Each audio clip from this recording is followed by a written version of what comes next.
ഷൊർണൂർ അൽ-അമീൻ കോളേജിലെ വിദ്യാർത്ഥികളുടെ സസ്പെൻഷനിൽ ഇടപെട്ട് സംസ്ഥാന യുവജന കമ്മീഷൻ നടപടി നേരിട്ട വിദ്യാർത്ഥികളിൽ നിന്ന് മൊഴിയെടുത്തു.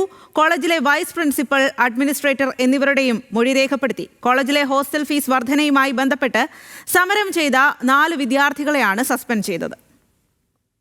ഈ വാർത്തയുടെ കൂടുതൽ വിശദാംശങ്ങളുമായി അജിത് ബാബുവാണ് ചേരുന്നത്. അജിത്, എങ്ങനെയാണ് ഇപ്പോൾ നടപടികൾ പുരോഗമിക്കുന്നത് ഇക്കാര്യത്തിൽ?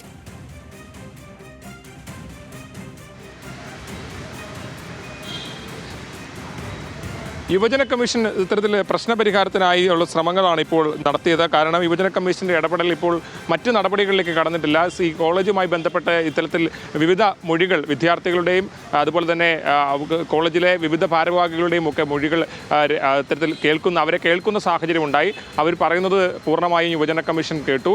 അതിനുശേഷം ഇത്തരത്തിൽ ഈ വിദ്യാർത്ഥികളോട് പറയുന്നതിൽ കഴമ്പുണ്ട്, ഫീസ് വർധനവ് നടത്തിയത്, ഹോസ്റ്റൽ ഫീസ് വർധനവ് നടത്തിയത് കൃത്യമായ മുന്നറിയിപ്പുകൾ നൽകാതെയാണെന്നുൾപ്പെടെയുള്ള കാര്യങ്ങൾ മനസ്സിലായി. അതോടൊപ്പം തന്നെ മുൻപ് ഈ കോളേജുമായി ബന്ധപ്പെട്ട് മുമ്പുണ്ടായ പ്രശ്നങ്ങളും വിദ്യാർത്ഥികൾ ഇത്തരത്തിൽ യുവജന കമ്മീഷന്റെ മുമ്പിൽ അവതരിപ്പിച്ചിട്ടുണ്ട്. ആ കാര്യങ്ങൾ ഉൾപ്പെടെ യുവജന കമ്മീഷൻ കൃത്യമായി കേട്ടു.